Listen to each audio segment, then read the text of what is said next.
5 जून 2013 Hong Kong के एक hotel में 29 साल का एक युवा अपने लैपटॉप के आगे आंखें गड़ाए बैठा था। उसके साथ थे दुनिया के नामी समाचार एजेंसियों के बड़े कर्मचारी, जो एक बहुत बड़े खुलासे के लिए उस होटल के कमरे में इकट्ठा हुए थे। इसके कुछ घंटों बाद एक ऐसा खुलासा हुआ जिससे पूरी दुनिया में हड़कंप मच गया और अमेरिका की तत्कालीन ओबामा सरकार को घेरे में लिया जाने लगा। लोग सरकार के इरादों पर शक करने लगे और कई दूसरे देश भी अमेरिका पर गंभीर आरोप लगाने लगे। आखिर कौन था ये युवा लड़का जो होटल के कमरे में बैठे बैठे दुनिया के सबसे ताकतवर देश के राष्ट्रपति को सवालों के कटघरे में खड़ा कर रहा था? और उसने ऐसा क्या खुलासा किया जिसके बाद दुनिया भर की सरकारें और अमेरिकी नागरिक भी अमेरिकी सरकार पर शक करने लगे? इस युवा का नाम था एडवर्ड स्नोडेन, जो अमेरिकी खुफिया एजेंसी CIA से जुड़े कुछ ऐसे खुफिया डॉक्यूमेंट्स को लोगों के सामने लाया जिसे देखकर पूरी दुनिया हैरान रह गई। एडवर्ड स्नोडेन की बुद्धिमत्ता का आप इसी बात से अंदाजा लगा सकते हैं कि वो एक बंद पड़े फोन को भी हैक कर सकता है। दुनिया के बड़े से बड़े हैकर के बनाए सिस्टम को भी हैक करने की क्षमता रखने वाले इस युवा लड़के ने दुनिया के सबसे ताकतवर देश को अपनी बुद्धिमत्ता से हिलाकर रख दिया। उसने दुनिया के सामने उन सभी जानकारियों को पेश किया जो कई दशकों से आम लोगों से छुपाई जा रही थी और इसका इस्तेमाल ना जाने कितने बेगुनाह लोगों के खिलाफ किया जा रहा था। इन डॉक्यूमेंट्स के सामने आने के बाद लोगों को ये पता चला कि कैसे अमेरिकी सरकार और खुफिया एजेंसी मिलकर अपने ही नागरिकों और बाकी देश के नागरिकों की निजी जानकारियों के साथ खिलवाड़ कर रही है। इसके अलावा इस बात का भी खुलासा हुआ कि अमेरिकी सरकार उनके हर कदम पर नजर रखती है और वो अफगानिस्तान व इराक में हुए कई सारे ऐसे हमलों के लिए भी जिम्मेदार है जिसमें कई मासूम लोगों की जानें गईं। स्नोडेन के इस खुलासे के बाद अमेरिकी सरकार हाथ धोकर उसके पीछे पड़ गई, जिसके कारण वो दुनिया भर की सरकारों से राजनीतिक शरण मांगने लगा। आखिरकार रूस की पुतिन सरकार ने उसे मॉस्को में शरण दी और आज भी एडवर्ड स्नोडेन वहीं है। स्नोडेन दुनिया भर के सामने अमेरिकी सरकार और खुफिया एजेंसियों का घिनौना सच सामने लाया, जिन्हें दुनिया भर के बड़े बड़े लोगों से समर्थन मिला। इसके बावजूद ओबामा सरकार इन सभी आरोपों को नकारती रही और स्नोडेन को रूस का एक जासूस बताने लगी। अब यहाँ ये सवाल सामने आता है कि आखिर स्नोडेन इतनी खुफिया जानकारी को कैसे हासिल कर पाया और आखिर उसने इस जानकारी को लोगों के सामने क्यों प्रदर्शित किया? एडवर्ड स्नोडेन, जो किसी समय में अमेरिकी सेना का सिपाही था, वो आखिर क्यों अपने ही देश की सेना का इतना बड़ा राज दुनिया के सामने लाया? How CIA was exposed by Edward Snowden की ऑडियो बुक। आप एडवर्ड स्नोडेन के बारे में बहुत कुछ जानेंगे। इसके साथ ही आप ये भी जानेंगे कि आखिर स्नोडेन ने इतना जोखिम भरा काम कैसे किया। Audio book how CIA was exposed by Edward Snowden. और मैं हूं RJ अभिनीत। एडवर्ड स्नोडेन का शुरुआती जीवन। एडवर्ड स्नोडेन का जन्म 21 जून 1983 को अमेरिका में हुआ था। स्नोडेन का लगभग पूरा परिवार अमेरिका में सरकारी नौकरी में था। उनकी मां एक जिला अदालत में क्लर्क थी, उनकी बड़ी बहन जेसिका एक वकील और उनके पिता लोनी कोस्ट गार्ड के अधिकारी थे। इसी के चलते शुरू से स्नोडेन के दिमाग में देशभक्ति की भावना बसी थी। इसका एक कारण यह भी था कि उनके नाना अमेरिका की घरेलू खुफिया और सुरक्षा एजेंसी FBI में काफी उच्च पद पर तैनात थे। स्नोडेन बचपन से ही एक बहुत बुद्धिमान विद्यार्थी थे। बाद में जब उनका IQ टेस्ट किया गया तो वो 145 से भी अधिक पाया गया। वो शुरुआत से ही राष्ट्र सुरक्षा को लेकर काफी जागरूक थे और उनका मानना था कि दुनिया भर के देश अमेरिका को किसी न किसी तौर पर नुकसान पहुंचाना चाहते हैं, इसलिए ये जरूरी है कि सरकार खुले हाथों से काम करे। वहीं जब भी कोई अमेरिकी सरकार की बुराई करता तो स्नोडेन अक्सर ये कहता था कि सरकार को इस तरह से ही काम करना चाहिए। स्नोडेन का कहना था कि हर बड़े कदम के पीछे सरकार की कोई ना कोई वजह होती है और देश के नागरिकों को यह समझना चाहिए और अपनी सरकार पर भरोसा करना चाहिए। इसी कारण यह जानना काफी दिलचस्प हो जाता है कि अंत में यही स्नोडेन अपने देश की सरकार के खिलाफ इतने बड़े राज का पर्दाफाश कैसे और क्यों करता है। साल 2001 में जब स्नोडेन के माता पिता का तलाक हुआ तब वो आर्थिक तंगी से गुजरने लगा। उस वक्त उसकी उम्र केवल 18 साल थी, इसलिए उसने अपनी कॉलेज की डिग्री बीच में ही छोड़ दी और ऑनलाइन डिग्री की तैयारी करने लगा। स्नोडेन को जापान और चीन की भाषा मंदारिन का भी अच्छा खासा ज्ञान था। वहीं बचपन से ही उसने ये ठान लिया था कि वो आगे चलकर अमेरिकी सेना में भर्ती होगा। साल 2004 में स्नोडन की अमेरिका सेना में भर्ती हो गई और वो स्पेशल फोर्स की टुकड़ी में शामिल हो गया। हालांकि वो अपनी ट्रेनिंग को कभी पूरा नहीं कर पाया क्योंकि ट्रेनिंग के दौरान उसकी दोनों टांगों में फ्रैक्चर हो गया था, जिसके कारण उसे ट्रेनिंग से निकाल दिया गया। मगर स्नोडन को तब भी अपने देश के लिए कुछ करना था, इसलिए उसने एक ऐसा कार्य चुना जिसमें वो बहुत अव्वल था, और वो काम था कंप्यूटर हैकिंग, जिसके लिए सबसे सही स्थान था सेंट्रल इंटेलिजेंस एजेंसी CIA। साल 2006 में स्नोडन को अमेरिका की खुफिया एजेंसी CIA के कम्युनिकेशन विभाग में नौकरी मिल गई। यहीं से शुरू हुआ स्नोडन का एक नया सफर, जो उसे खुफिया एजेंसियों के काले सच तक ले गया और साथ ही साथ उसे अपनी जिंदगी का एक नया मकसद भी दे गया। स्नोडन कई सालों तक CIA में काम करता रहा और धीरे धीरे उसे वहां के सब कामों की पूरी जानकारी मिलने लगी। स्नोडन CIA के काम करने के तरीके से खुश नहीं था। उसने ये सोच लिया था कि उसे सच को दुनिया के सामने लाना है। मगर यहां हम बात कर रहे हैं दुनिया के सबसे ताकतवर मुल्क की सबसे ताकतवर संस्था की, जिसमें घुसपैठ करने का अर्थ है नर्क के दरवाजे को छूकर वापस आना। स्नोडन अब अपने सफर पर निकल चुका था, लेकिन ये सफर उसके लिए बिल्कुल भी आसान नहीं होने वाला था। आखिर उसने ये सब किया कैसे? कैसे उसने संस्था की आंखों में धूल झोंक कर वो खुफिया जानकारी हासिल की और उसे पूरी दुनिया में फैलाया? अब यहाँ सबसे बड़ा सवाल ये आता है कि एक वक्त पर जो आदमी अपनी सरकार की हर बात का समर्थन किया करता था, वो आखिर सरकार के खिलाफ इतना बड़ा कदम उठाने के लिए कैसे तैयार हो गया?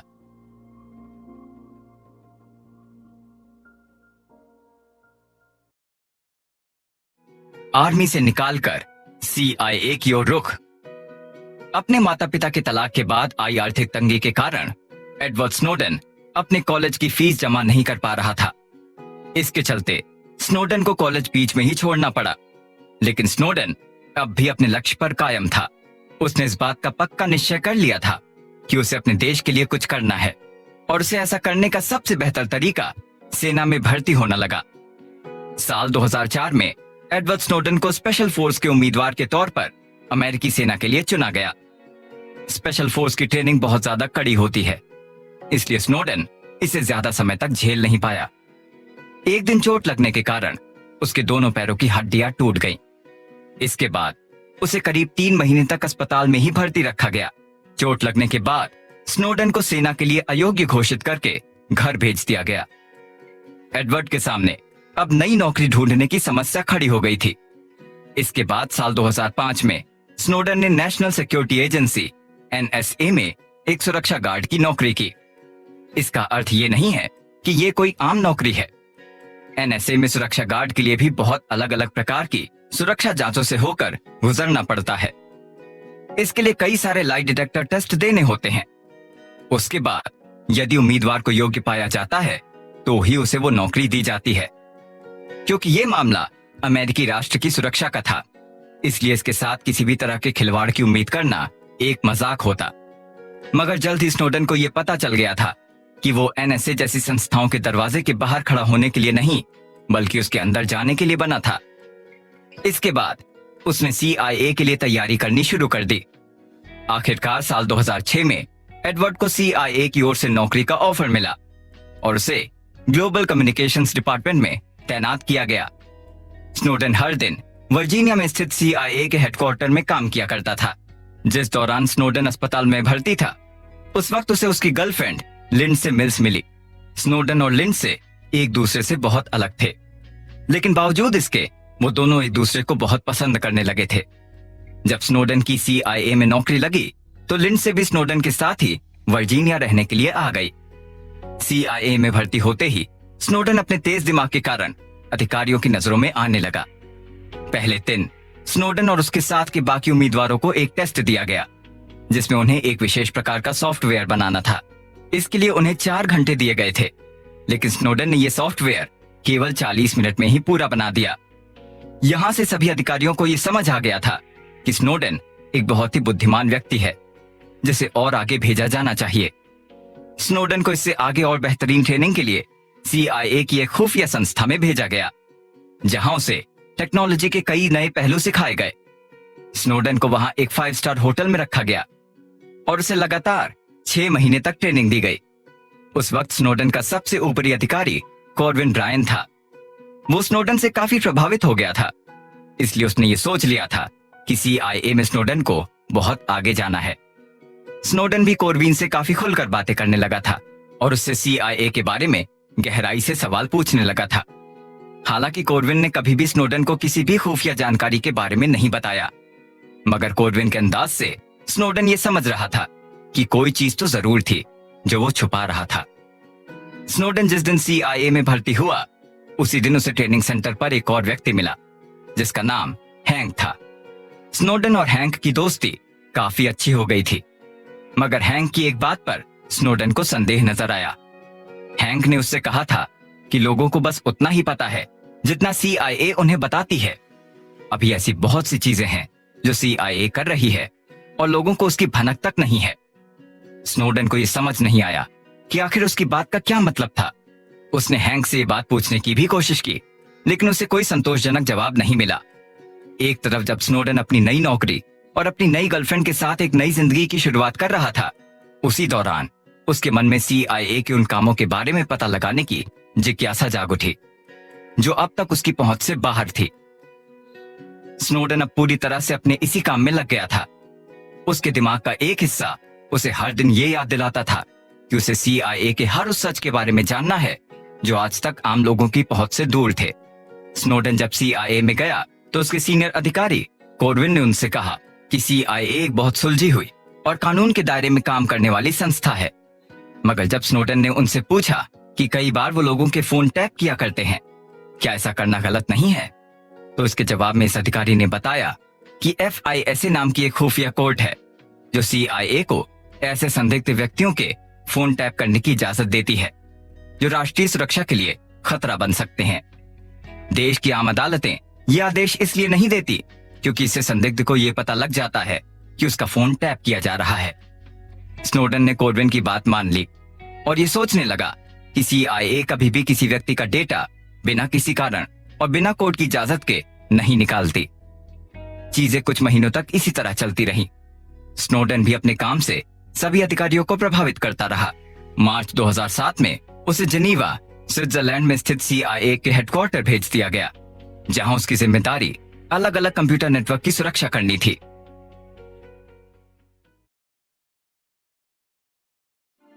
जेनीवा में नए सफर की शुरुआत। जेनीवा स्नोडन के लिए एक बिल्कुल नई जगह थी जहां वो किसी को नहीं जानता था। पहले ही दिन एडवर्ड की मुलाकात उसी के जैसे एक और कंप्यूटर एक्सपर्ट गैब्रियल से हुई। गैब्रियल एक मनमौजी व्यक्ति था जो नियमों को हमेशा ताक पर रखता था।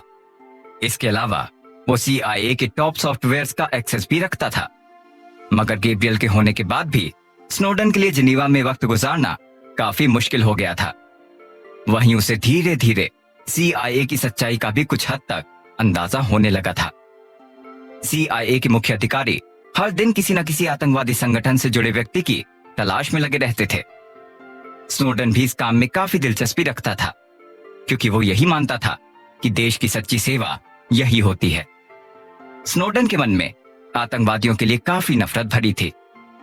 अपने CIA के इंटरव्यू के दौरान जब स्नोडन से यह पूछा गया कि उसकी जिंदगी का सबसे महत्वपूर्ण दिन कौन सा था, तब उसने जवाब दिया 9/11। ये वो दिन था जब इस्लामिक आतंकवादी संगठन तालिबान ने अमेरिका के वॉशिंगटन में स्थित वर्ल्ड ट्रेड सेंटर पर हवाई जहाज की मदद से एक आतंकवादी हमला किया था जिसमें हजारों लोग मारे गए थे। यह हमला अमेरिका के इतिहास का सबसे बड़ा आतंकवादी हमला था। स्नोडन पर इस हमले का इतना ज्यादा प्रभाव इसलिए था क्योंकि जिस दिन यह हमला हुआ था उस दिन उसके नाना जी की ड्यूटी भी उसी वर्ल्ड ट्रेड सेंटर में थी। इसी कारण वो इस हमले से जुड़ी सभी बातों को एकदम करीब से देख रहा था। उसने तभी से सोच लिया था कि वो अमेरिका को एक और आतंकवादी हमले का शिकार कभी नहीं बनने देगा। धीरे धीरे जिनीवा में स्नोडन को CIA के काम करने का तरीका पता लगने लगा। एक बार गैब्रियल एक जगह पर अपने कंप्यूटर के आगे बैठा था। उसी वक्त स्नोडन भी उसके पास पहुंच गया। हालांकि स्नोडन को उस जगह जाने की अनुमति नहीं थी, लेकिन इसके बावजूद गैब्रियल ने स्नोडन को वहां से जाने के लिए नहीं कहा। स्नोडन ने देखा कि गैब्रियल गूगल जैसे सर्च इंजन पर कुछ काम कर रहा था। जब स्नोडन ने गैब्रियल से इस बारे में पूछा तो उसने बताया कि ये एक ऐसा सॉफ्टवेयर है जिसे दुनिया के किसी भी व्यक्ति के फोन में झांका जा सकता है। यहाँ तक कि इसकी मदद से फोन, कंप्यूटर और लैपटॉप का वेबकैम भी बिना उस व्यक्ति को पता लगे शुरू किया जा सकता है। स्नोडन ये जानकर एकदम हैरान रह गया। उसने तुरंत गैब्रियल से पूछा कि क्या CIA इसके लिए FIS से कोर्ट का वारंट नहीं निकालती। तो गैब्रियल ने कहा कि वो कोर्ट तो बस CIA का पालतू कोर्ट है जो CIA के इशारों पर काम करता था। इस सॉफ्टवेयर का नाम था एक्स की स्कोर। इस सॉफ्टवेयर में केवल व्यक्ति का नाम, उसके बारे में सामान्य जानकारी और केवल उसका मोबाइल नंबर डालने से उसके मोबाइल पर आए सभी कॉल्स की जानकारी प्राप्त की जा सकती थी। उस व्यक्ति ने जिन जिन लोगों से बात की है उन सब के मोबाइल के मैसेज को या इंटरनेट हिस्ट्री को भी देखा जा सकता था। यहाँ तक कि सॉफ्टवेयर में इतनी क्षमता थी कि ये बंद पड़े कंप्यूटर के वेबकैम से लोगों पर नजर रख सकता था। अब स्नोडन ये जान चुका था कि CIA वास्तव में लोगों की निजी जानकारियों को कभी भी देख सकता है। ये जानने के बाद स्नोडन लगातार परेशान रहने लगा। वो हर वक्त बस इसी चिंता में डूबा रहता था कि क्या पता कोई उसके निजी संदेश और उसके अपनी गर्लफ्रेंड के साथ बिताए गए लम्हों को भी इस सॉफ्टवेयर के जरिए देख रहा होगा। इस चिंता के चलते उसके रिश्ते में खटास आने लगी और उसके अपनी गर्लफ्रेंड के साथ झगड़े होने लगे। वो अपनी गर्लफ्रेंड से कहता था कि वो अपनी निजी फोटो और वीडियो अपने कंप्यूटर में ना रखे। चूंकि लिंडसे को अभी तक CIA के काम के बारे में जानकारी नहीं थी, इसलिए वो ये समझ नहीं पा रही थी कि स्नोडन उससे ऐसा करने को क्यों कह रहा था। जब वो स्नोडन से इसका कारण पूछती तो वो कहता कि रशियन हैकर लोगों के कंप्यूटर को हैक करके उनकी निजी जानकारी निकाल रहे हैं, मगर उसका ये जवाब लिंडसे को सही नहीं लगता था। स्नोडन हर दिन अपने मन में इस खुफिया जानकारी का बोझ लिए काम पर जाता था। उस वक्त उसका एक और करीबी दोस्त बन गया था जो जिनीवा में CIA के एजेंट के तौर पर काम करता था, लेकिन वो व्यक्ति अपने सिद्धांतों के साथ हर दिन खिलवाड़ किया करता था। उस वक्त स्विस बैंक में मरवान नाम का एक पाकिस्तानी बैंकर काम कर रहा था। स्नोडन के एजेंट दोस्त को उस पाकिस्तानी व्यक्ति पर शक था कि वो आतंकवादी संगठनों को पैसे पहुंचाने में मदद कर रहा है, इसलिए उसने स्नोडन से उस पाकिस्तानी व्यक्ति के बारे में जानकारी निकालने को कहा। इसके बाद स्नोडन अपनी गर्लफ्रेंड लिंडसे के पास गया और बातों बातों में उसने लिंडसे से पूछा कि क्या वो किसी पाकिस्तानी बैंकर को जानती है। हैरानी की बात यह थी कि लिंडसे उस पाकिस्तानी बैंकर को थोड़ा बहुत जानती थी। तब स्नोडन ने उससे कहा कि उसे इस बैंकर से कुछ जरूरी बात करनी है, तो क्या वो उस व्यक्ति से बात कराने में उसकी मदद कर सकती है। लिंडसे खुशी खुशी उसकी मदद करने के लिए मान गई। अगले दिन लिंडसे ने मारवान से कहा कि उसके बॉयफ्रेंड को एक कंपनी में बहुत घाटा हुआ है और अब उसे सलाह चाहिए कि वो आगे क्या कदम उठाए, इसलिए क्या वो उसे थोड़ी सलाह दे सकता है। मारवान खुशी खुशी इसके लिए मान गया। जब वो स्नोडन से मिला तो वो उससे उसके नुकसान के बारे में पूछने लगा। स्नोडन भी बहुत चालाकी से उसे झूठी जानकारी देता रहा और उसके करीब आता रहा। जब स्नोडन को मारवान के बारे में थोड़ी बहुत जानकारी मिल गई तो वो सीधे गैब्रियल के पास गया। गैब्रियल और स्नोडन उस सॉफ्टवेयर का इस्तेमाल करके उस पाकिस्तानी बैंकर की सारी जानकारी निकालने लगे। उन्होंने देखा कि मारवान किसी भी तरह की आतंकवादी गतिविधियों में शामिल नहीं था, मगर उसका कोई दूर का रिश्तेदार बिना पासपोर्ट के स्विट्जरलैंड में रह रहा था। स्नोडन ये बात अपने उस सीनियर एजेंट को बताई। स्नोडन ने जब उससे ये कहा कि मारवान किसी भी तरह से दोषी नहीं है, तो उस एजेंट ने उससे कहा कि वो लोग उसे शराब पीकर गाड़ी चलाने के झूठे केस में फंसा देंगे, फिर वो उससे रिश्वत लेकर अपनी जेबें भरेंगे। स्नोडन ने जब ये सुना तो वो पूरी तरह से हैरान रह गया। वो मारवान को अपना अच्छा दोस्त मानने लग गया था। उससे भी बढ़कर इस तरह की बातें स्नोडन के सिद्धांतों से बिल्कुल परे थी। वो कभी भी किसी व्यक्ति को रिश्वत लेकर झूठे केस में फंसाने के समर्थन में बिल्कुल भी नहीं था।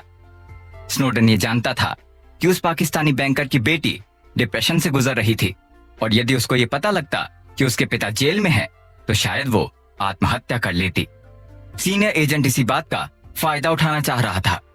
वो ये जानता था कि अपनी बेटी की खराब हालत के चलते वो पाकिस्तानी बैंकर पैसे देने के लिए तैयार हो जाएगा। स्नोडन ने सीनियर एजेंट से ऐसा करने के लिए साफ साफ इनकार कर दिया। उसने उस सीनियर एजेंट से कहा कि वो ऐसा हरगिज नहीं होने देगा। यहाँ तक कि उसने उस एजेंट को सीनियर अधिकारियों से इसकी शिकायत करने की धमकी भी दी। ये सुनकर उस एजेंट ने स्नोडेन से कहा कि वो जानता है कि स्नोडेन गैब्रियल के साथ मिलकर उस सॉफ्टवेयर का इस्तेमाल कर रहा है जिसे इस्तेमाल करने की अनुमति उसे नहीं है। अगर स्नोडेन ने उसकी शिकायत की तो वो भी बड़े अधिकारियों को स्नोडेन की ये बात बता देगा। स्नोडेन अब बहुत बड़ी दुविधा में फंस चुका था। अगर वो अपने सीनियर एजेंट की शिकायत करता तो वो एजेंट बदले में स्नोडेन की भी शिकायत करता कि उसने उस सॉफ्टवेयर को इस्तेमाल किया जिसका इस्तेमाल करने की इजाजत उसे नहीं थी। मगर जो काम वो सीनियर एजेंट कर रहा था, स्नोडेन उसे अपने दिमाग से निकाल नहीं पा रहा था। भले ही वो एक समय के लिए चुप रह गया, लेकिन उसने सोच लिया था कि वो इसके खिलाफ आवाज उठाएगा, फिर चाहे इसका नतीजा कुछ भी हो। इसी के चलते साल 2009 में उसने CIA से इस्तीफा दे दिया। वो उस जगह पर काम नहीं करना चाहता था जहां लोगों को इस तरह से फंसाया जाता हो। बाद में जब स्नोडेन ने अपने सभी खुलासों के साथ साथ इस घटना का भी खुलासा किया तो CIA ने जिनीवा की पुलिस और यहां तक कि वहां की अदालत को भी रिश्वत देकर इस केस से दूर रहने को कह दिया।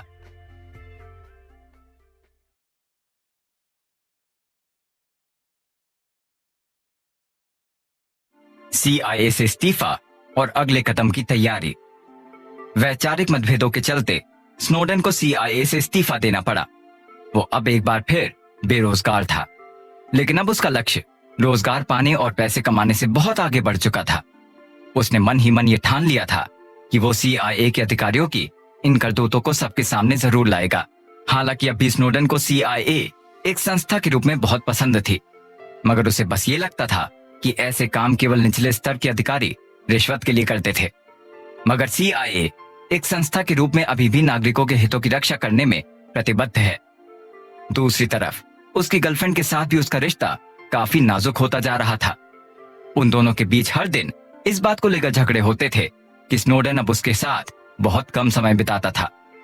उसकी गर्लफ्रेंड का कहना था कि वो ज्यादा देर घर पर नहीं रहता और जब घर पर होता था तो हमेशा किसी चिंता में डूबा रहता था। इसलिए स्नोडेन पर अब अपने काम की चिंता और CIA के खुलासों के अलावा अपने रिश्ते को संभालने का बोझ भी आ चुका था। इससे भी बड़ी बात यह थी कि ये बातें स्नोडेन किसी को बता भी नहीं सकता था। अगर वो अपनी गर्लफ्रेंड को ये बताता तो हो सकता था कि इससे उसकी जान को खतरा हो। अगर वो CIA के किसी व्यक्ति को ये बताता तो ये संभव था कि उसके खिलाफ कई अलग अलग धाराओं में मुकदमा दर्ज कर दिया जाए। स्नोडेन को हर दिन ये चिंता रहती थी कि वो अब अपना अगला कदम क्या उठाए। इसके साथ ही उसे अपने लिए एक नई नौकरी की तलाश भी थी। अब तक स्नोडेन ये समझ चुका था कि उसका रुझान कंप्यूटर की तरफ ज्यादा था, इसलिए वो कंप्यूटर के क्षेत्र में ही अगली नौकरी करना चाहता था जिसमें वो काफी माहिर था। CIA में नौकरी करने के बाद उसकी प्रोफाइल काफी बेहतर हो गई थी, जिससे उसको अगली नौकरी जल्द ही मिल गई। उसे कंप्यूटर बनाने वाली मशहूर कंपनी डेल में नौकरी मिली थी। ये नौकरी स्नोडेन के लिए बहुत खास थी, क्योंकि उस वक्त सरकारी एजेंसियों के कंप्यूटर सिस्टम को संभालने की जिम्मेदारी डेल कंपनी ने ही ले रखी थी। वहीं हैरानी की बात यह थी कि एक बार फिर स्नोडेन अमेरिका की प्रतिष्ठित एजेंसी NSA के लिए काम करने लगा। डेल में स्नोडेन को यह जिम्मेदारी मिली कि वो टोक्यो स्थित NSA के योकोटा एयरबेस में उनके कंप्यूटर्स को चाइनीज हैकर से बचाए। यहां से स्नोडेन ये समझ चुका था कि यदि उसे CIA में चल रहे इस प्रक्रम को रोकना है तो इसके लिए उसे पहले एक ताकतवर पद पर जाना होगा। इसी तरह से स्नोडेन वापस CIA में जाकर उन्हें रोक सकता था। NSA के लिए काम करते वक्त स्नोडेन एक बहुत ही कमाल का कंप्यूटर एक्सपर्ट साबित हुआ। इसी बीच साल 2010 में स्नोडेन भारत की राजधानी CIA से इस्तीफा और अगले कदम की तैयारी। वैचारिक मतभेदों के चलते स्नोडेन को CIA से इस्तीफा देना पड़ा।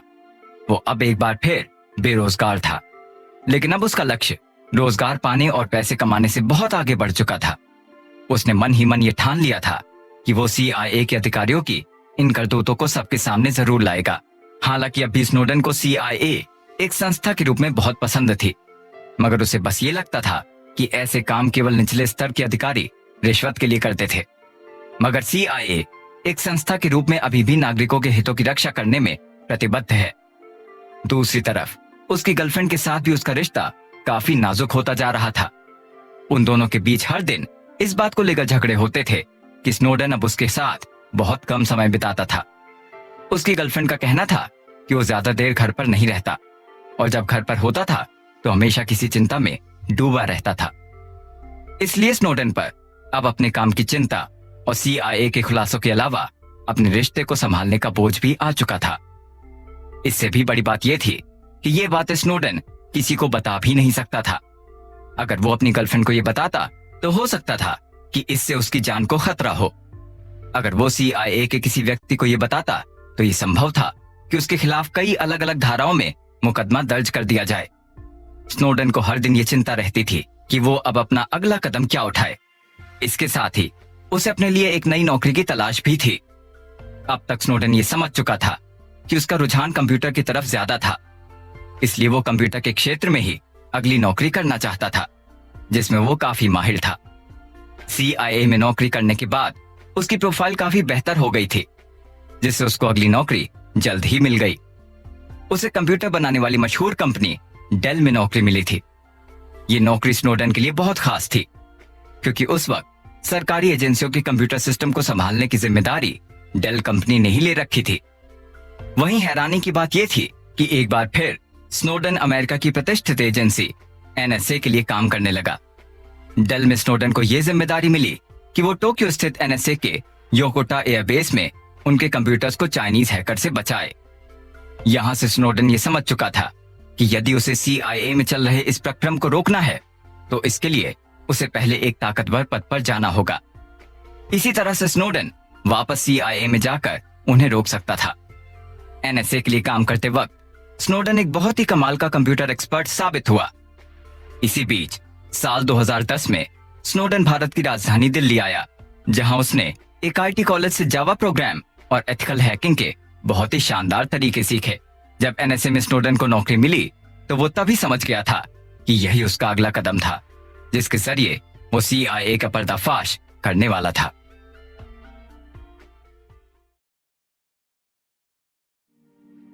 जापान का सफर। डेल कंपनी की ओर से स्नोडेन को उसके बाद जापान में NSA की कंप्यूटर हैकिंग संबंधित समस्याओं को सुलझाने के लिए भेजा गया था। जापान में अपने अगले सफर के लिए स्नोडेन बिल्कुल तैयार नहीं था। वो लगभग हर दिन इसी चिंता में डूबा रहता था कि उसे आगे क्या करना चाहिए। लेकिन अपने इस कार्यकाल के दौरान चीन का एक बहुत बड़ा मास्टर प्लान उसके सामने आया। उस वक्त चीन में मास सर्विलांस बहुत जोरों से चल रहा था। मास सर्विलांस का अर्थ होता है आम लोगों की निजी जानकारियों पर सरकारी एजेंसियों द्वारा नजर रखना, जो चीन में उस वक्त हो रहा था। चीन की एजेंसियों को यदि कभी ऐसा लगता कि कोई व्यक्ति सरकार के खिलाफ कुछ भी बोल सकता था तो उसे तुरंत गिरफ्तार करके कैद में डाल दिया जाता था। इससे स्नोडेन को यह समझ आया कि अपने सॉफ्टवेयर के जरिए अमेरिकी सरकार भी कुछ ऐसा ही कर रही थी। बस फर्क इतना था कि दुनिया के सामने अमेरिका सबसे पुराना लोकतंत्र बनकर दिखावा करता था, जबकि अंदर ही अंदर वो भी चीन की ही तरह बहुत बड़े स्तर पर मास सर्विलांस कर रहा था। केवल यही एक समस्या नहीं थी जो स्नोडेन को परेशान कर रही थी। उस दौरान स्नोडेन लगातार डिप्रेशन में रहने लगा, जिसके चलते वो अपनी गर्लफ्रेंड से हर दूसरे दिन झगड़ा किया करता था। दूसरी तरफ उसकी गर्लफ्रेंड ये समझ नहीं पाती थी कि स्नोडेन के इस रवैये का आखिर क्या कारण है, मगर अब तक उसे भी एहसास हो गया था कि CIA के साथ नौकरी करने के बाद से स्नोडेन में बहुत ज्यादा फर्क देखने को मिला था। एक दिन दोनों के बीच बहुत ज्यादा झगड़ा होने के कारण स्नोडेन की गर्लफ्रेंड उसे छोड़कर जापान से वापस अमेरिका लौट गई। इसके बाद साल 2011 में स्नोडेन भी जापान से वापस अमेरिका लौट आया। वो अब CIA के कंप्यूटर सिस्टम की देखभाल का काम कर रहा था। हालांकि उसने अभी भी CIA को दोबारा ज्वाइन नहीं किया था। CIA भी डेल से ही अपने कंप्यूटर्स की निगरानी करवाया करती थी, तो डेल द्वारा स्नोडेन को CIA का ये काम सौंपा गया। स्नोडेन अब अपना विचार बिल्कुल साफ बना चुका था। वो ये तय कर चुका था कि उसे CIA के इरादों को सबके सामने लाना है। इसके बाद सबूत इकट्ठा करने के लिए वो हर दिन CIA से जुड़ी सभी फाइलों को डाउनलोड करके उन्हें चालाकी से छुपाकर अपने पास रख लिया करता था। वहीं बाद में हुई जांच से ये पता चला था कि स्नोडेन ने इस दौरान करीब 2 लाख डॉक्यूमेंट CIA से चुराए थे। स्नोडेन का ये काम काफी अच्छी तरह से चल रहा था और वो लगातार सबूत इकट्ठे किए जा रहा था। उसे अब केवल उस सबूत का इंतजार था जिससे CIA की सभी करतूतें खुलकर सबके सामने आ सकती थी। उसी दौरान NSA के लिए काम करने के लिए स्नोडेन का ट्रांसफर एक हवाई द्वीप पर हो गया। इस दौरान स्नोडेन के साथ एक और अच्छी चीज हुई। वो ये थी कि वो अपनी गर्लफ्रेंड के साथ वापस रिश्ते में आ चुका था और वो दोनों दोबारा एक दूसरे के साथ रहने लगे थे। हवाई द्वीप पर भी उन दोनों ने साथ जाने का निर्णय लिया।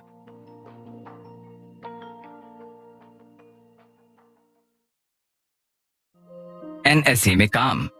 हवाई में एनएसए के सेंटर पर बहुत कड़ी सुरक्षा हुआ करती थी।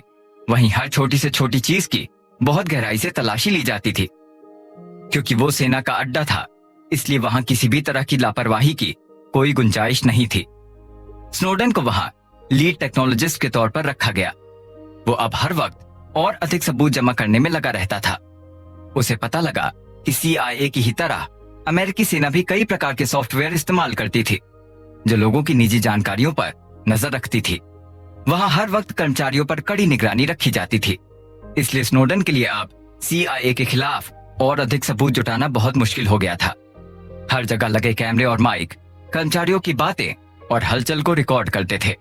इस काम के लिए वहां एक पूरा डिपार्टमेंट था जो केवल इसी बात पर निगरानी रखता था कि कौन सा कर्मचारी किस वक्त क्या कर रहा था और किससे क्या बात करता था। इतने कड़े सुरक्षा घेरे के बीच स्नोडेन को यह बिल्कुल भी समझ नहीं आ रहा था कि वो सबूत कैसे जुटाए, मगर अब पीछे मुड़ने का सवाल ही पैदा नहीं होता था। वो इस रास्ते की ओर अपने कदम बढ़ा चुका था और उसने सोच लिया था कि वो अब पीछे मुड़कर नहीं देखेगा। स्नोडेन के सामने सबसे बड़ी दिक्कत ये थी कि सबसे पहले तो वो एनएसए द्वारा किए गए गैर कानूनी कामों के बारे में पता लगाए। उसके बाद वो उन सबूतों को एक पेन ड्राइव में इकट्ठा कर उस सुरक्षा घेरे से बाहर निकल जाए। मगर वो ये बिल्कुल भी समझ नहीं पा रहा था कि वो ये काम कैसे करे। वहां स्नोडेन एक इंफ्रास्ट्रक्चर एनालिस्ट था जिसका काम होता है दुनिया भर के इंटरनेट और टेलीफोन ट्रैफिक को हैक करना और उससे ऐसी जानकारी निकालना जो अमेरिकी फौज के काम आ सकती हो। मुख्य तौर पर उनका ध्यान ईरान, इराक, उत्तरी कोरिया, चीन और रूस पर होता था। क्योंकि ये सभी देश अमेरिका से काफी खराब रिश्ते रखते थे, इस कारण से अमेरिकी फौज किसी भी तरीके से इनको कोई भी ऐसा मौका नहीं देना चाहती थी जो भविष्य में उन देशों को फायदा पहुंचाए। मगर इसका एक दूसरा पहलू भी था जो बहुत दर्दनाक था। स्नोडेन ने देखा कि कंप्यूटर के सामने बैठे एनएसए के कर्मचारी किसी भी आतंकवादी पर उसके फोन की लोकेशन के आधार पर हमले करते थे। उदाहरण के लिए मान लीजिए उन्हें पता लगा कि किसी विशेष घर में एक आतंकवादी के फोन की लोकेशन दिख रही है, तो वो वहीं अपनी कंप्यूटर स्क्रीन पर बैठे बैठे उस घर पर मिसाइल हमला कर देते थे और देखते ही देखते पूरा घर मिट्टी का ढेर बन जाता था।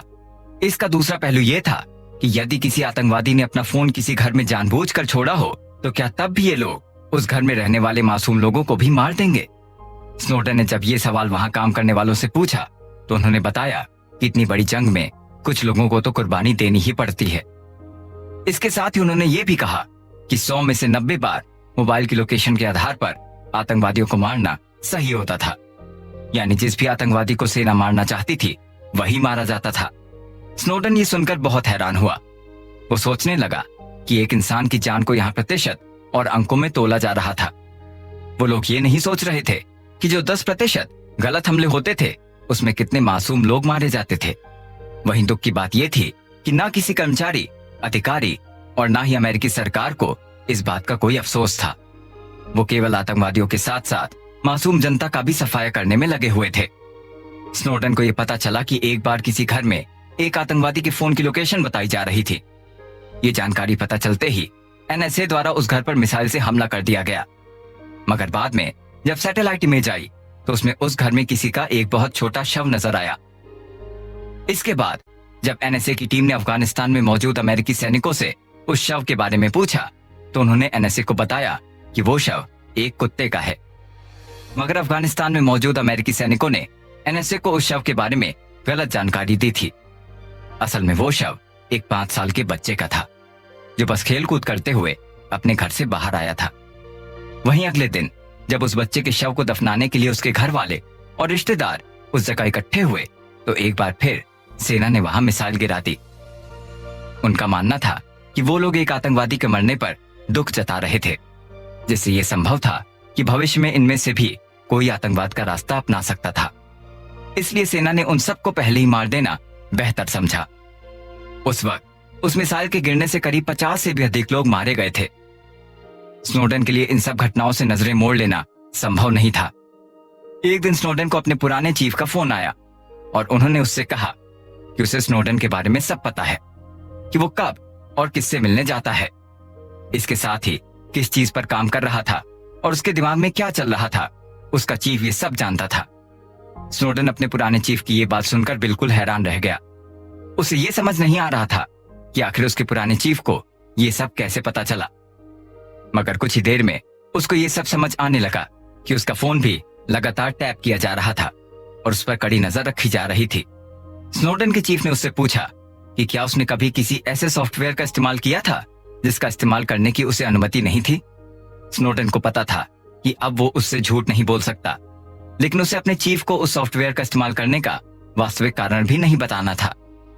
इसलिए उसने बहुत चालाकी से कहा कि हाँ, मैंने एक बार लोगों की निजी जानकारी निकालने वाले सॉफ्टवेयर का इस्तेमाल किया था। मैंने ऐसा इसलिए किया था क्योंकि मुझे अपनी गर्लफ्रेंड पर शक था। इसके जवाब में उसके चीफ ने कहा कि चिंता मत करो, तुम्हारी गर्लफ्रेंड का किसी भी लड़के के साथ अफेयर नहीं चल रहा। अब स्नोडन को यह समझ आ चुका था कि CIA न केवल उस पर बल्कि उसकी गर्लफ्रेंड का फोन भी टैप कर रहा था। वो उनकी सारी निजी जानकारी को देख सकती थी। चीफ ने कहा कि स्नोडन, तुम्हें यह समझना है कि तुम कभी भी ऐसा नहीं कर सकते जिसका हमें पता नहीं है। तुम्हारी हर हरकत पर CIA की नजर है और अगर तुमने कुछ भी ऐसा करने की कोशिश की तो उसका अंजाम इतना बुरा होगा कि तुम सोच भी नहीं पाओगे। स्नोडन की चिंता अब काफी बढ़ने लगी थी, जिससे वो अपने डिप्रेशन के सबसे खराब स्तर पर पहुंच गया। एक दिन जब वो अपने घर में चुपचाप खड़ा था तो उसी वक्त शरीर में कपकपाहट के साथ वो गिर पड़ा। उसे तुरंत अस्पताल ले जाया गया, जहां ये पाया गया कि स्नोडन को मिर्गी का दौरा पड़ा था। डॉक्टर ने उसे बताया कि उसे आगे भी इस तरह के दौरे पड़ने की पूरी संभावना है। मिर्गी के दौरे के लिए मरीजों को एक विशेष तरह की दवाई दी जाती है, जो दुनिया भर में मिर्गी के मरीजों पर काफी असरदार साबित हुई है। लेकिन इस दवाई का एक बड़ा साइड इफेक्ट ये है कि इससे मरीजों के सोचने की क्षमता पर असर पड़ता है और उसके नई चीजें सोचने और मुश्किलों को हल करने की क्षमता कमजोर हो जाती है। वहीं जिस तरह का काम स्नोडन करता था, उस तरह के काम में दिमाग की ज्यादातर क्षमता का इस्तेमाल करने की आवश्यकता पड़ती थी। ऐसे में स्नोडन इस विचार में पड़ गया कि वो आखिर अपना काम कैसे कर पाएगा। उसने अपनी गर्लफ्रेंड के सामने तो वो दवाई खाने के लिए हाँ भर दी, लेकिन उसके बाद करीब 3 महीने तक उसने उस दवाई की एक भी गोली नहीं खाई।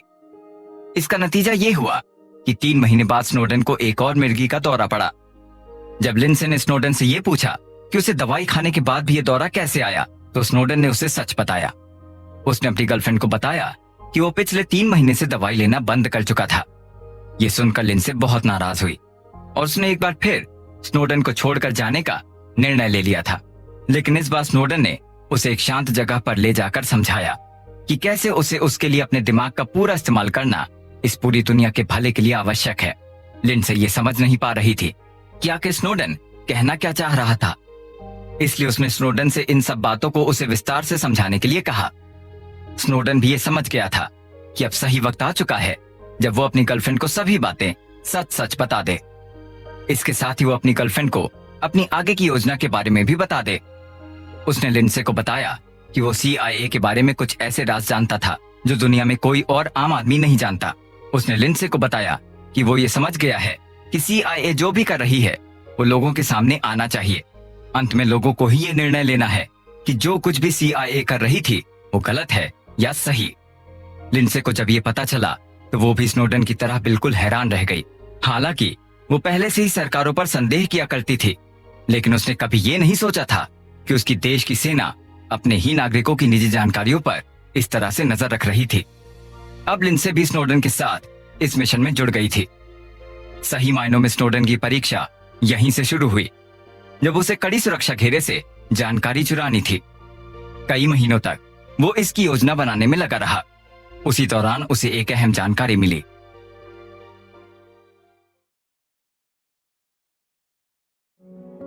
NSA में सबूतों की खोज। स्नोडन और लिंडसे अब मिलकर ये सोचने लगे थे कि वो कैसे NSA की सारी खुफिया जानकारी बाहर लाएंगे, जो दुनिया के सामने अमेरिकी सरकार, अमेरिकी फौज, CIA और NSA का पर्दाफाश करेगी। इसके लिए स्नोडन ने धीरे धीरे NSA के अलग अलग डिपार्टमेंट में चल रही गतिविधियों पर नजर रखनी शुरू कर दी और आखिरकार उसे एक कंप्यूटर में वो सारी जानकारी मिल गई जिसकी उसे तलाश थी। लेकिन अब सवाल ये था वो इस जानकारी को कैसे अपने पास और कहां रखे और इसे लेकर हेडक्वार्टर से बाहर कैसे निकले। स्नोडेन की एनएसए की कई कर्मचारियों से अच्छी दोस्ती हो गई थी। वो उन लोगों से कई बार ये बात किया करता था कि CIA जो कर रहा था उस पर वास्तव में सवाल उठाने चाहिए, लेकिन उसने उनके सामने कभी भी खुलकर ये नहीं कहा था कि वो उनके खिलाफ सबूत इकट्ठा कर रहा था या एक दिन वो CIA और NSA की करतूतों का खुलासा करने वाला था। एक दिन जब कंप्यूटर के पास कोई नहीं था तो आखिरकार स्नोडेन को वो खुफिया जानकारी हासिल करने का मौका मिल ही गया। उसने उसी वक्त तुरंत अपने मेमोरी कार्ड को कंप्यूटर में डाला और सभी फाइलें कॉपी करने लगा। मगर उसी वक्त उसका सीनियर अधिकारी उसकी ओर आता दिखा। सीनियर अधिकारी के साथ एक और कर्मचारी स्नोडेन के केबिन की ओर आ रहा था। फाइल अभी भी पूरी तरह से कॉपी हुई नहीं थी, मगर जैसे ही वो लोग स्नोडेन के करीब आए फाइल पूरी तरह से कॉपी हो गई और स्नोडेन ने तुरंत अपने मेमोरी कार्ड को कंप्यूटर से निकालकर अपने हाथ में रख लिया। लेकिन अचानक से स्नोडेन के हाथ से वो मेमोरी कार्ड जमीन पर गिर गया और ये सब उसके एक साथी कर्मचारी ने देख लिया। स्नोडेन को लगा कि शायद वो कर्मचारी ये बात सीनियर अधिकारी को बता देगा, लेकिन स्नोडेन को देखकर हैरानी हुई कि उसके साथी कर्मचारी ने उसकी शिकायत करने की बजाय उस सीनियर अधिकारी का ध्यान बटाया और इशारे से स्नोडेन को कार्ड उठाने के लिए कहा। जब वो सीनियर अधिकारी चला गया तब स्नोडेन उसे शुक्रिया कहना चाहता था, लेकिन वहां लगे माइक के कारण वो कुछ नहीं बोल पाया। स्नोडेन को उस कर्मचारी से और भी बातें करनी थी। वो उसे अपने मिशन के बारे में बताना चाहता था, लेकिन वहां सब जगह माइक लगे हुए थे, इसलिए उन दोनों ने इशारों में बात करनी शुरू की। स्नोडेन ने उसे इशारे से कहा कि वो कल ही यहां से निकल जाएगा और अमेरिका से बाहर जाकर वो इन सब सबूतों को अलग अलग समाचार एजेंसियों को सौंप देगा। ये बात सुनकर उसका वो साथी कर्मचारी काफी खुश हुआ। उसने स्नोडेन को उसके इस काम में सावधान रहने को कहा और ये भी कहा कि उसे चिंता करने की कोई आवश्यकता नहीं है कि NSA इस पर क्या प्रतिक्रिया देगी। उसने कहा कि मैं विश्वास दिलाता हूं कि एक बार बस तुम इन सब जानकारियों को लोगों के सामने ले आओ, उसके बाद पूरी दुनिया तुम्हारे साथ खड़ी होगी। अब सवाल था कि आखिर स्नोडेन इस खुफिया जानकारी वाले मेमोरी कार्ड को हेडक्वार्टर से बाहर कैसे ले जाए, क्योंकि हेडक्वार्टर से बाहर ले जाने वाली हर चीज की बहुत ही कड़ी जांच होती थी। यहाँ तक कि यदि व्यक्ति की चमड़ी के नीचे भी कोई चीज छिपी हो तो वहां लगी मशीनों में उसका भी पता लग जाता था। स्नोडेन जब ये सब सोच रहा था तब उसे एक विचार आया। बचपन से स्नोडेन अपने पास एक रूबिक्स क्यूब रखता था, जिसे वो खाली वक्त में हल करने बैठ जाता था। जब भी वो हेडक्वार्टर में घुसता था तो अपने हाथ में हमेशा उस क्यूब को रखता और वहां की सुरक्षा जांच वाले कर्मचारी हर दिन उससे वो रूबिक्स क्यूब लेकर उसे हल करने की कोशिश करते थे। इसलिए स्नोडेन ने रूबिक्स क्यूब के एक टुकड़े को बाहर निकालकर उस टुकड़े के अंदर वो मेमोरी कार्ड छिपा दिया। हर बार की तरह इस बार भी वो रूबिक्स क्यूब को सॉल्व करते हुए सुरक्षा जांच के कर्मचारी तक पहुंचा और हमेशा की तरह इस बार भी उस कर्मचारी ने वो क्यूब स्नोडेन से लिया और उसे हल करने की कोशिश करने लगा। इससे यह हुआ कि उस क्यूब को मशीन के अंदर से नहीं निकाला गया, जिससे उसके अंदर छिपे मेमोरी कार्ड का पता नहीं लग पाया। स्नोडेन का यह प्लान पूरी तरह काम कर गया और वो सारी जानकारी के साथ दुनिया के सबसे कड़ी सुरक्षा वाले घेरे से बाहर आ गया, और वो भी बिना किसी को इस बात की जानकारी हुए। बाद में जब स्नोडेन ने सभी जानकारियों का लोगों के सामने खुलासा किया तब CIA ने बयान दिया कि स्नोडेन NSA हेडक्वार्टर में कई कर्मचारियों का काफी करीबी बन चुका था और उसने उन सभी कर्मचारियों को अपने साथ मिलाकर सभी खुफिया जानकारी वाले कंप्यूटर्स के पासवर्ड ले लिए। वहीं स्नोडेन का यह कहना था कि उसने किसी भी कर्मचारी को अपने बहकावे में नहीं लिया, क्योंकि उसे कंप्यूटर का काफी ज्ञान था। इसलिए उसने खुद NSA के सभी कंप्यूटर्स के पासवर्ड पता लगा लिए। इसके लिए स्नोडेन ने एक तकनीक अपनाई। उसने एक विशेष सॉफ्टवेयर बनाया और बाद में उसी सॉफ्टवेयर में खुद की एक कमी निकाली। इससे NSA को पता लगा कि स्नोडेन वास्तव में इस तरह के कामों में काफी माहिर था और उन्होंने उसकी इस क्षमता को देखते हुए उसे अपने सभी खुफिया विभागों के कंप्यूटर के पासवर्ड दे दिए। स्नोडेन ने जिस दिन ये सब जानकारी चुराई उस दिन उसने अपने कई साथी कर्मचारियों को बताया कि वो अपने मिर्गी के दौरे की बीमारी का इलाज कराने के लिए अपनी गर्लफ्रेंड के साथ वापस वॉशिंगटन जा रहा है, इसलिए वो कई दिनों तक ऑफिस नहीं आ पाएगा। इसके अगले दिन जब स्नोडेन हेडक्वार्टर नहीं आया तो किसी ने भी उसके ऑफिस न आने का कोई अलग अंदाजा नहीं लगाया। उधर स्नोडेन अपनी गर्लफ्रेंड के साथ हांगकांग चला गया, जहां से उसने अमेरिकी सरकार और CIA के खिलाफ अपने मिशन को शुरू किया।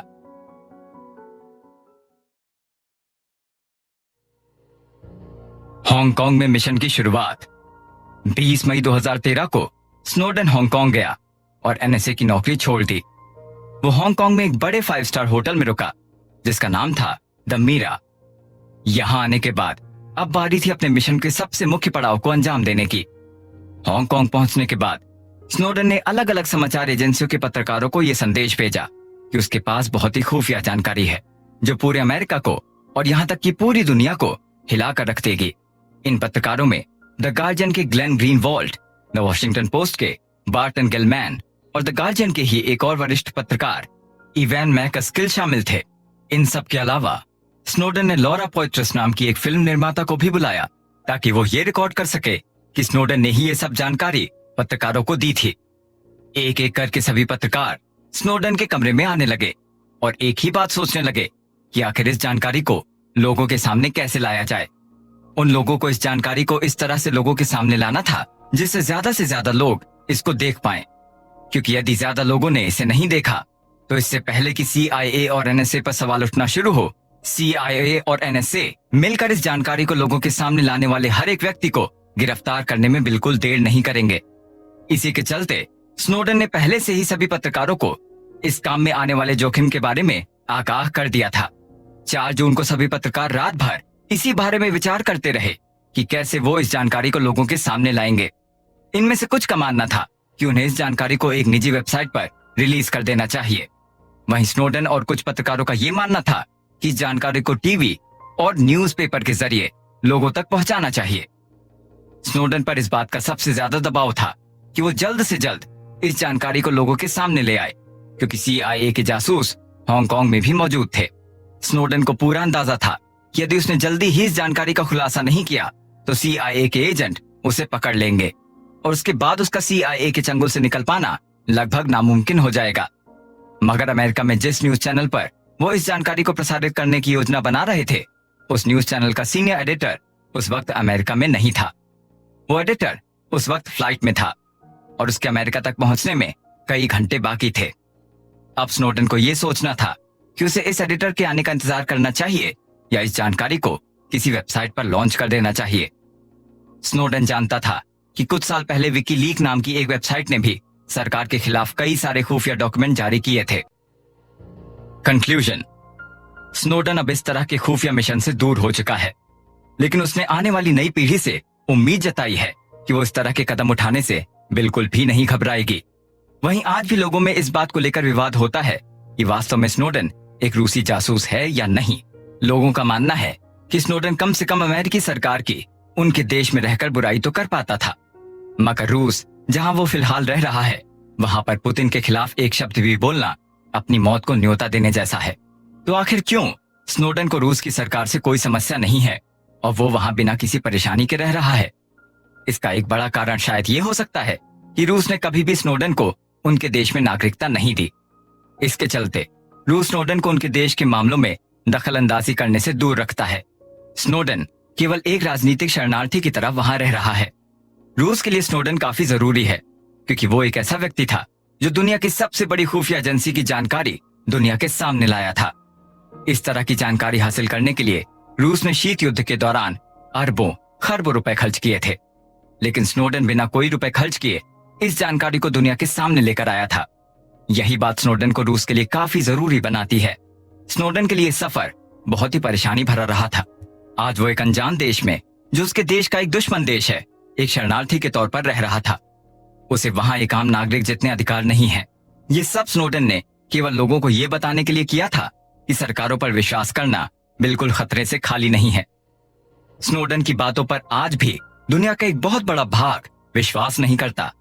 वो लोग सरकार की दलीलों से सहमत हैं। उनका मानना है कि यदि उनकी निजी जानकारी को देखा भी जा रहा है तो ऐसा करना गलत नहीं है। तो ऐसे लोगों से सरकार क्यों कोई खतरा महसूस करेगी? वहीं स्नोडन का इस बारे में यह मानना है कि हम सरकार को यह तय करने देते हैं कि क्या गलत है और क्या सही। यहीं से सारी समस्याएं शुरू होती हैं, क्योंकि सरकार की नजर में जो काम आज सही है वो किसी वजह से कल गलत भी हो सकता है। सरकार को हर वो काम गलत लगेगा जिससे उसकी सत्ता जा सकती है।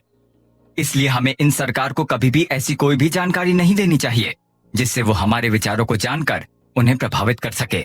कुकू एफएम की इस किताब की चर्चा में आपने एडवर्ड स्नोडन की हर उस बात को जाना और समझा जिसने अमेरिकी सरकार को हिला कर रख दिया था। हमने जाना कि किस तरह स्नोडन ने CIA और NSA जैसी खुफिया संस्थाओं को चकमा देकर इतने बड़े राज का खुलासा किया था। स्नोडन सही था या गलत, ये निर्णय उसने लोगों पर छोड़ दिया था। उसका मानना था कि मैं ये नहीं चाहता कि हम रातों रात सरकारों को बदल दें। मैं तो बस ये चाहता हूं कि लोगों के साथ जो हो रहा है उसकी जानकारी लोगों को होनी चाहिए।